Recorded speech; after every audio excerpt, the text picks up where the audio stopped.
열왕기상 15장 1절에서 8절입니다. 키워드는 아비암의 통치, 천대의 은혜, 더 큰 은혜입니다. 느밧의 아들 여로보암 왕 18째 해에 아비암이 유다 왕이 되고 예루살렘에서 3년 동안 다스리니라. 그의 어머니의 이름은 마아가요 아비살롬의 딸이더라. 아비암이 그의 아버지가 이미 행한 모든 죄를 행하고 그의 마음이 그의 조상 다윗의 마음과 같지 아니하여 그의 하나님 여호와 앞에 온전하지 못하였으나 그의 하나님 여호와께서 다윗을 위하여 예루살렘에서 그에게 등불을 주시되 그의 아들을 세워 뒤를 잇게 하사 예루살렘을 견고하게 하셨으니 이는 다윗이 햇사람 우리아의 일 외에는 평생에 여호와 보시기에 정직하게 행하고 자기에게 명령하신 모든 일을 어기지 아니하였음이라. 르호보암과 여로보암 사이에 사는 날 동안 전쟁이 있었더니 아비암과 여로보암 사이에도 전쟁이 있으니라. 아비암의 남은 사적과 그 행한 모든 일은 유다왕 역대 지략에 기록되지 아니하였느냐.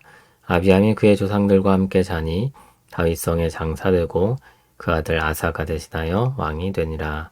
아멘. 북이스라엘의 여로보암에 대한 이야기와 남유다의 르호보암에 대한 이야기를 했었습니다. 남유다에 대한 이야기가 더 이어집니다. 여로보암이 아직 살아있는 동안 1절을 보면 여로보암 통치 18째 해에 아비암이 유다의 왕이 됩니다.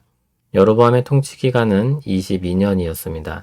그 사이에 유다는 2번의 정권 교체가 더 있었습니다. 아비암의 통치가 3년이었으니 여로보암의 통치 기간은 유다의 다음 왕이었던 아사 때까지 걸쳐 있습니다. 참고로 역대하에서는 아비암을 아비야라고 부릅니다. 아비암 또는 아비야는 르호보암의 아들이었습니다. 어머니는 마아가였고 마아가는 아비살롬의 딸이었습니다. 아비살롬은 압살롬을 가리킵니다. 히브리어로 같은 철자를 쓰고 있는데 번역하면서 다르게 읽은 것 같습니다. 그리고 딸이라고 했는데 손녀를 가리키는 것으로 보입니다. 히브리어에서 손녀나 더 아래 때까지도 따로 구분하지 않고 딸이라고 부릅니다.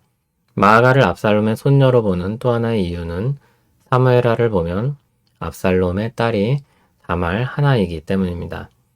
한편 역대하 11장 21절을 보면 르호보암에게 18명의 아내와 60명의 첩이 있었는데 그중 압살롬의 딸 마아가를 모든 처첩보다 더 사랑했다고 했습니다. 그래서 아들이 28명이고 딸이 60명이었는데 아비야가 후계자가 됩니다. 그렇게 사랑을 받은 아비암의 통치는 어땠을까요? 르호보암과 같이 하나님 앞에 온전하지 못했습니다. 아비암은 르호보암에게 사랑을 받아서인지 르호보암이 걸었던 길을 뒤따라 갔습니다.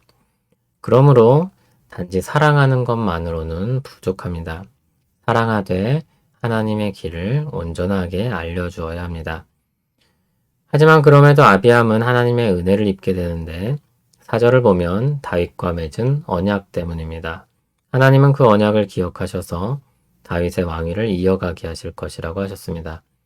다윗은 햇사람 우리아의 일, 즉 밧세바를 범하고 우리아를 죽인 일 외에는 평생 여호와 보시기에 정직하게 행했다고 했습니다.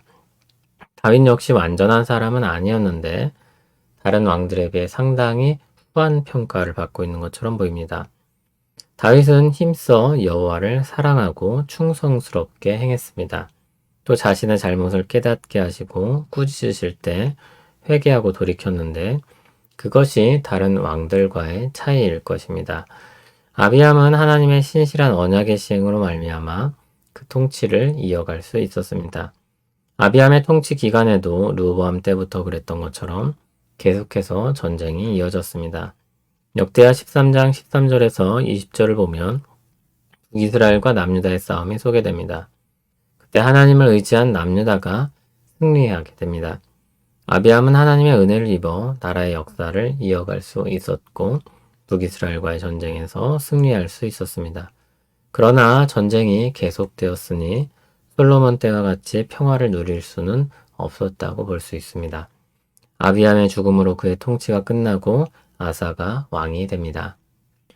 하나님은 하나님을 미워하는 자의 죄를 3, 4대까지 갚으시지만 하나님을 사랑하고 계명을 지키는 자에게는 1000대까지 은혜를 베푸신다고 했습니다. 하나님을 미워하는 자의 죄에 대해 3, 4대까지 갚으신다는 말씀만 보면 두렵고 떨리지 않을 수 없습니다. 허물이 없는 사람이 어디 있겠습니까? 그런데 그에 대한 하나님의 보응이 3, 4대까지 이어진다면 어떻겠습니까? 3, 4대 안에 다윗 같은 사람 정도가 나와야지 보응이 끝날 것입니다. 아마 안 끝날 것입니다. 하지만 이것은 3, 4대와 1000대를 대비시키기 위해 과장하여 말하는 방식입니다. 그러니까 산술적으로 3, 4대 그리고 1000대 그렇게 이해하면 안 됩니다. 거꾸로 생각하면 다윗의 후손은 그럼 1000대까지 은혜가 보장될 것입니다. 그러므로 하나님께서 죄악에 대해 보응하시나 그보다 사랑하는 자에게 베푸시는 은혜가 훨씬 더 크다고 보아야 합니다. 그 말씀처럼 다윗에 대한 사랑과 충성에 대해 하나님께서 아비암에게 은혜를 베푸셨습니다. 아비암은 그렇게 괜찮은 신앙을 가진 것은 아니었지만 하나님의 은혜로 왕위를 이어갈 수 있었습니다. 마귀는 3, 4대까지 보응하신다는 말씀을 대문짝만하게 보이게 해서 두렵고 떨리게 만듭니다. 신앙생활을 어두운 터널처럼 그리게 합니다. 그러나 성령님께서 1000대까지 은혜를 베푸시는 은혜를 놓치지 않게 하실 것입니다. 그 은혜를 새기며 믿음으로 살도록 우리를 이끄십니다. 열왕기의 역사는 대체로 어둡습니다. 그러나 그럼에도 하나님의 은혜가 계속되고 있다는 사실을 잊지 마시길 바랍니다. 우리에겐 더 큰 은혜가 주어졌습니다. 예수님께서 성령님을 보내주셔서 항상 우리와 함께 하신다는 약속을 주셨습니다. 은혜의 약속을 믿고 사랑과 충성으로 살아가는 우리 되길 바랍니다. 사랑은 사랑을 낳습니다. 하나님의 넘치는 사랑은 우리를 채우고 우리 곁으로 흘러 넘칩니다. 그 사랑을 더욱 구하며 누리고 나누는 우리 되길 소원합니다. 우리에게 놀라운 은혜를 베풀어 주시니 감사합니다. 그 은혜로 말미암아 또 하루를 삽니다.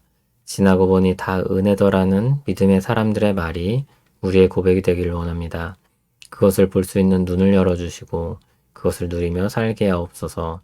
하나님께서 부으시는 사랑으로 말미암아 넘치는 사랑을 받고 나누고 살게 하옵소서. 예수님 이름으로 기도합니다. 아멘.